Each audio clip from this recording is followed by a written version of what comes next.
네, 안녕하십니까. 이상민 작가입니다. 자, 오늘도 책 쓰기에 대한 이야기를 계속 이어나가도록 하겠습니다. 제 소개를 간단하게 하면은, 저는 여기에 있는 책들을 집필한 작가입니다. 그 이상민 책쓰기 연구소를 이끌고 있죠.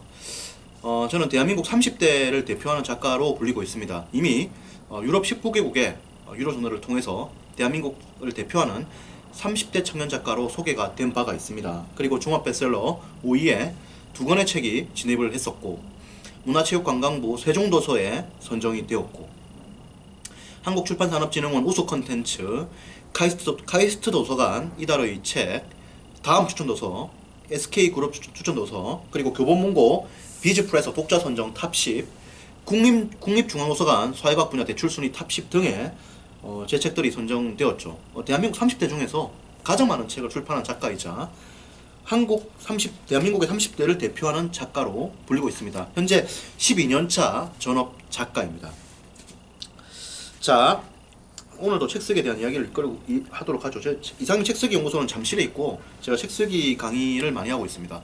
현재 한 100여 명의 작가님들을 이렇게 출판 계약을 하는데 성공을 했죠. 위즈더 마우스라든지, 다산북스라든지, 세멘파커스라든지, 비즈니스 북스라든지, 홍익 출판사라든지, 뜨인돌이라든지, 가나 출판사라든지, 이런데 국일 미디어 이런데 이렇게 다 수강생들이 계약한 출판사들입니다. 그래서 계약을 다 했고 그렇습니다. 그래서 오늘 이야기를 좀 더 해보도록 하죠.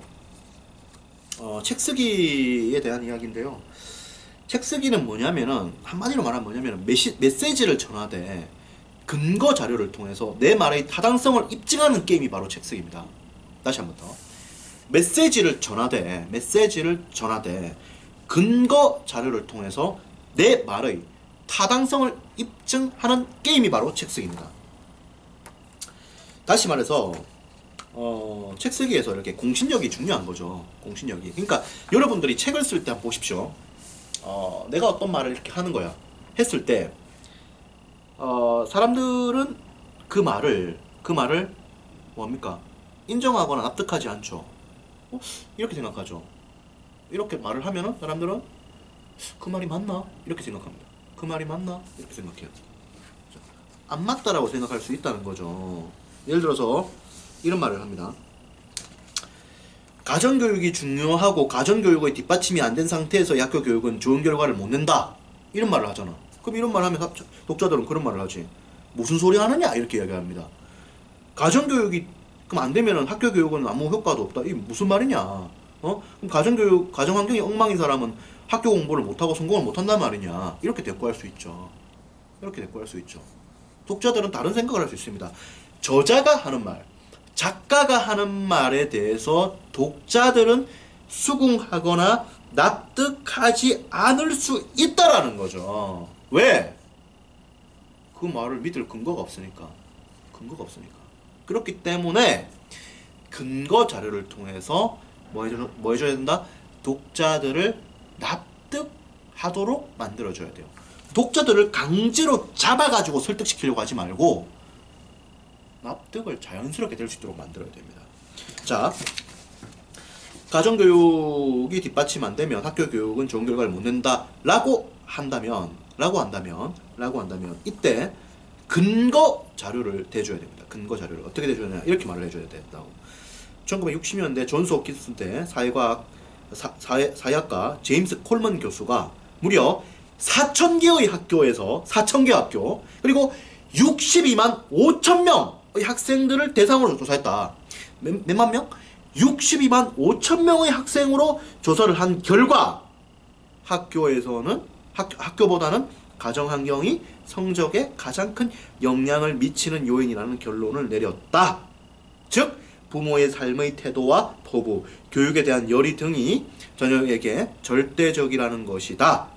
미국에서 가정교육에 상대적으로 소홀한 흑인 가정에서는 성적이 낮고 비행 청소년이 많이 나온다. 미국 정부에서는 흑인 학생들의 성적을 높이고 탈선을 낮추기 위해 많은 노력을 했지만 실패했다. 가정교육이 뒷받침되지 않았기 때문이다. 이거 지금 제 책에서 인용했습니다. 365 한 줄 고전이라고 하는 이 제 책에서 인용을 한 거예요. 이렇게 자료를 갖고 와야만 가정교육이 뒷받침 안 된 상태에서 학교육은 좋은 결과를 못 낸다라고 말했을 때 독자들이 납득을 합니다. 납득을 해요. 자, A라는 사람이 회사 입사를 했습니다.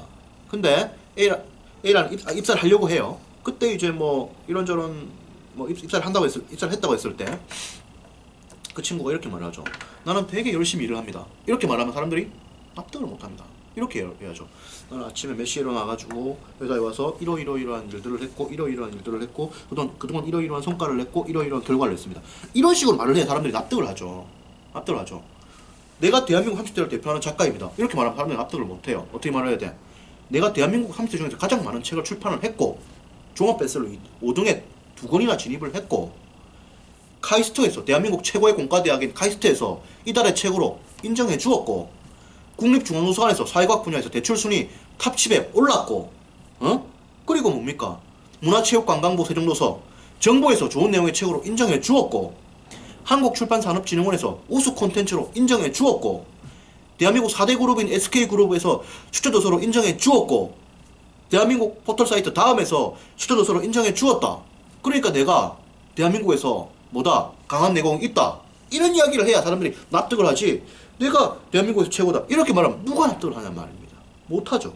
근거 자료를 대는 것이 중요하다. 근거 자료를.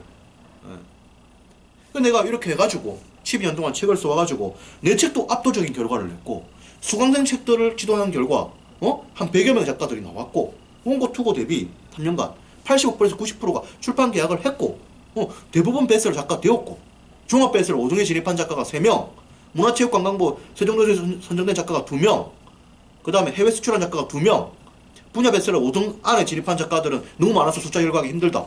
이렇게 말을 해야 사람들이 납득을 하죠. 이게 다 팩트거든요. 이렇게 이야기를 해야 된다 이 말입니다. 책 쓰기는 메시지를 전하되 근거 자료를 통해서 내 말의 타당성을 입증하는 게임이다 이 말이죠. 그 점을 우리가 명확히 알고 넘어가야 됩니다. 그래야만 책을 쓸 수 있어요. 그래야만 책을 쓴다고. 책을 쓴다고. 그렇기 때문에 항상 우리가 책이라고 하는 것은 메시지를 전하되 이것을 어떻게 이걸 납득을 시킬 거냐가 중요한 겁니다. 그리고 거기에 대한 우리가 뭘 해야 돼? 공부를 해줘야 되지. 자료 수집을 해줘야 되지. 그렇게 들어가야 되는 겁니다. 그래서 우리가 책을 쓴다는 것은 바로 책이라고 하는 것은 공신력과 신뢰의 상징이단 말이야. 전문성의 상징이단 말이야. 그러면 그에 대한 근거가 분명해야 될 거 아니야. 그렇기 때문에 여기에 대한 자료들을 잘 확보를 해가지고 이야기를 해줘야 됩니다. 아시겠죠? 아시겠죠? 그래서 여러분들이 책 쓰기라고 하는 것은 바로 이렇게 메시지를 전하되 근거 자료를 통해서 뭐다? 독자들을 납득시키는 거예요. 납득. 독자들을 강제로 설득시키는 거 아닙니다. 이렇게 책을 쭉 읽고 자연스럽게 수긍을 하고 자연스럽게 인정을 하고 자연스럽게 지지를 하고 자연스럽게 팬이 되고 이런 방향으로 나가줘야 돼요. 여기는 군부 독재 시절이 아니고 공산당이 아니단 말이야. 그렇기 때문에 자유민주주의 공화국이단 말이야. 그죠? 책도 강제로 사보는 게 아니죠. 감동도 강제로 하는 게 아니단 말이야. 자연스럽게 올라가야 된단 말이야. 자연스러운 그런 구조를 만들어줘야 돼요. 그렇기 위해서는 거기에 대한 뭐다? 근거 자료를 명확히 해야 된다. 그 점을 명확히 해야 됩니다. 여러분들이. 그 점을 명확히 해야 돼요. 그래서 주장과 근거 이것이 핵심이에요. 핵심이야. 세상을 바꾸는 건 어떻게 바꾸죠? 사람들을 설득하면 세상을 바꿀 수 있죠. 어떻게 설득하는데? 내가 제품을 만들어가지고 이거가 좋다는 걸 사람들을 설득시키는 거야. 그럼 사람들 제품 많이 사보지. 그럼 내가 대한민국 1등 재벌이 되는 거예요. 내가 선거에 출마했다. 대통령이 돼야 될 이유들을 사람들을 설득시키는 거죠. 설득을 많이 했다. 그럼 대통령 당선하는 거죠. 책을 냈다. 사람들이 많이 볼 수 있는 그런 구조로 설득하는 거야. 하면은 이 책이 베스트셀러 되죠. 감동을 얻죠. 그렇게 되는 겁니다. 설득의 핵심은 근거 자료. 바로 이거죠. 바로 이겁니다. 책이라고 하는 것은 세상과 동떨어진 유리된 산물이 아닙니다. 분리된 산물이 아니에요. 책이라고 하는 것은 세상의 큰 틀 속에서 그리고 큰 이치 속에서 같이 돌아가는 만물의 근본적인 이치의 선상에 있는 존재다라고 볼 수 있죠. 따라서 우리가 뭘 해야 되느냐? 사물의 어떤 근본적인 이치가 책 쓰기에도 그대로 적용된다는 것을 명심해야 됩니다. 당연한 거죠. 그래서 여러분들이 이걸 알고 들어가야 돼요. 근거 자료를 제시한다. 납득을 시킨다. 이거다. 이 구조로 책을 쓰는 겁니다. 구조로. 그래서 이 점을 명심하시고 책을 쓰시기를 바랍니다. 자세한 이야기는 또 이상민 책쓰기 연구소에서 나누도록 하죠. 잠실에 있기 때문에 잠실에서 제가 매주 책쓰기 특강을 합니다. 일요일마다 하기 때문에 네이버 카페 이상민 책쓰기 연구소 오셔가지고 이렇게 특강 신청하시고 저랑 또 많은 이야기를 나누시면 됩니다. 그동안 책쓰기 과정에 합류하신 분들이 원고, 투고 대비 거의 대부분이 출판 계약에 성공을 했습니다. 여러분들도 하실 수가 있습니다. 책쓰기는 어려운 것이 아닙니다. 3, 4개월 내에 할 수 있습니다. 또 이야기를 이어나가도록 하죠. 고맙습니다.